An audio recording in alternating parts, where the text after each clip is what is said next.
मरकुस रचित सुसमाचार 6वीं अध्याय पहली आयत से। वहां से निकलकर वह अपने देश में आया और उसके चेले भी उसके पीछे गए। सबत के दिन वह आराधनालय में उपदेश करने लगा और बहुत से लोग सुनकर चकित हुए और कहने लगे, इसको ये बातें कहाँ से आ गई? ये कौन सा ज्ञान है जो उसको दिया गया है? कैसे सामर्थ्य के काम इसके हाथों से प्रकट होते हैं? क्या यह वही बढ़ई नहीं जो मरियम का पुत्र और याकूब, योसेस, यहूदा और शमौन का भाई है? क्या उसकी बहनें यहाँ हमारे बीच में नहीं रहती? इसलिए उन्होंने उसके विषय में ठोकर खाई।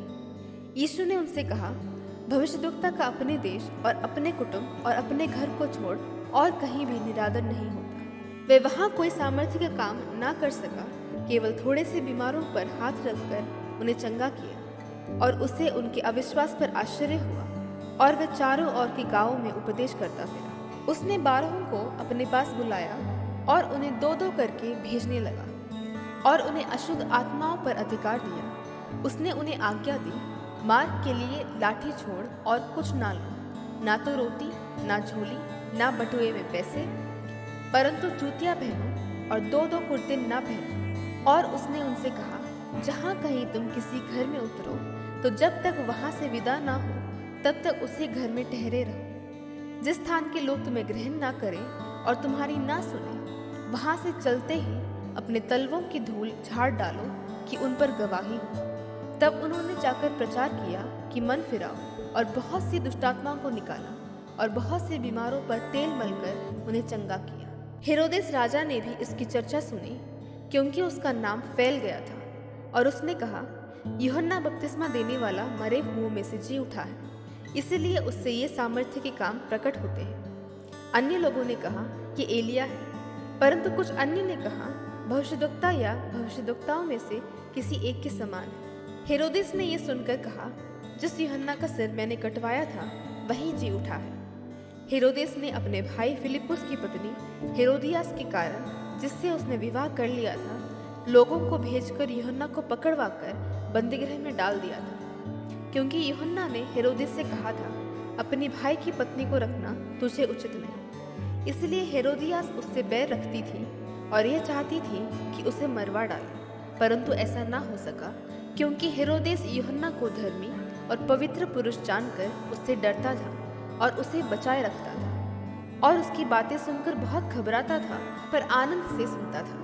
ठीक अवसर आया जब हेरोदेस ने अपने जन्मदिन में अपने प्रधानों और सेनापतियों और गलील के बड़े लोगों के लिए भोज की। तो हेरोदियस की बेटी भीतर आई और नाच कर हेरोदेस को और उसके साथ बैठने वालों को प्रसन्न किया। तब राजा ने लड़की से कहा, तू जो चाहे मुझसे मांग, मैं तुझे दूंगा। और उससे शपथ खाई, मैं अपने आधे राज्य तक जो कुछ तू मुझसे मांगेगी मैं तुझे दूंगा। उसने बाहर जाकर अपनी माता से पूछा, मैं क्या मांगूं?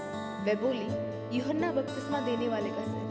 वह तुरंत राजा के पास भीतर आई और उससे विनती की, मैं चाहती हूँ कि तू अभी यूहन्ना बपतिस्मा देने वाले का सिर एक ढाल में मुझे मंगवा दे। तब राजा बहुत उदास हुआ, परंतु अपनी शपथ के कारण और साथ बैठने वालों के कारण उसे टालना ना चाहा। अतः राजा ने तुरंत एक सिपाही को आज्ञा देकर भेजा कि उसका सिर काट लाए। उसने जेल खाने में जाकर उसका सिर काटा और एक ढाल में रखकर लाया और लड़की को दिया, और लड़की ने अपनी माँ को दिया। यह सुनकर यूहन्ना के चेले आए और उसके शव को ले गए और कब्र में रखा।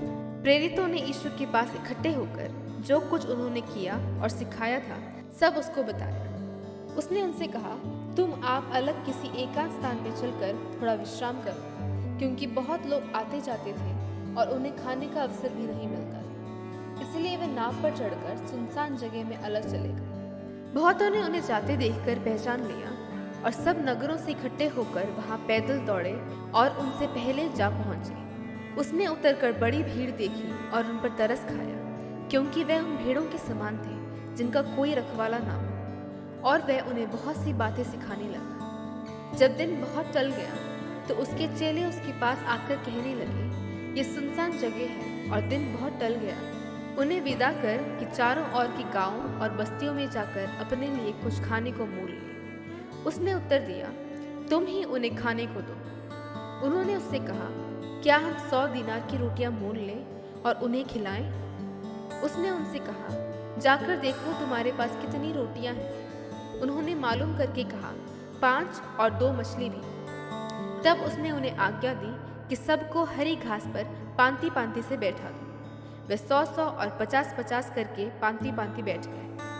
उसने उन 5 रोटियों को और 2 मछलियों को लिया और स्वर्ग की ओर देखकर धन्यवाद किया और रोटियां तोड़ तोड़ कर चेलों को देता गया कि वे लोगों को परोसे, और वे 2 मछलियां भी उन सब में बांट दी। सब खाकर तृप्त हो गए और उन्होंने टुकड़ों से 12 टोकरियां भर कर उठाई, और कुछ मछलियों से भी।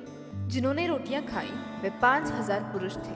तब उसने तुरंत अपने चेलों को नाव पर चढ़ने के लिए विवश किया कि वे उससे पहले उस पार बेतसैदा को चले जाएं, जब तक कि वे लोगों को विदा करें। उन्हें विदा करके वे पहाड़ पर प्रार्थना करने को गया। जब सांझ हुई तो नाव झील के बीच में थी और वे अकेले भूमि पर था। जब उसने देखा कि वे खेते खेते घबरा गए, क्योंकि हवा उनके विरुद्ध थी, तो रात को चौथे पहर के निकट वह झील पर चलते हुए उनके पास आया और उनसे आगे निकल जाना चाहता था। परंतु उन्होंने उसे झील पर चलते देखकर समझा कि भूत है और चिल्ला उठे, क्योंकि सब उसे देखकर घबरा गए। पर उसने तुरंत उनसे बातें की और कहा, ढाढ़स बांधो, मैं हूँ, डरो मत। तब वह उनके पास नाव पर गया और हवा थम गई और वे बहुत ही आश्चर्य करने लगे। वे उन रोटियों के विषय में न समझे थे, क्योंकि उनके मन कठोर हो गए थे। वे पार उतरकर गन्नेसरत में पहुंचे और नाव घाट पर लगाई। जब वे नाव पर से उतरे तो लोग तुरंत उनको पहचान कर आसपास के सारे देश में दौड़े और बीमारों को घाटों पर डालकर जहाँ जहाँ समाचार पाया कि वह है, वहाँ वहाँ लिए फिरे। और जहाँ कहीं वे गाँव, नगरों या बस्तियों में जाता था, लोग बीमारों को बाजारों में रखकर उनसे विनती करते थे कि वह उन्हें अपने वस्त्र का आंचल ही को छू लेने दे, और जितने उसे छूते थे सब चंगे हो जाते थे।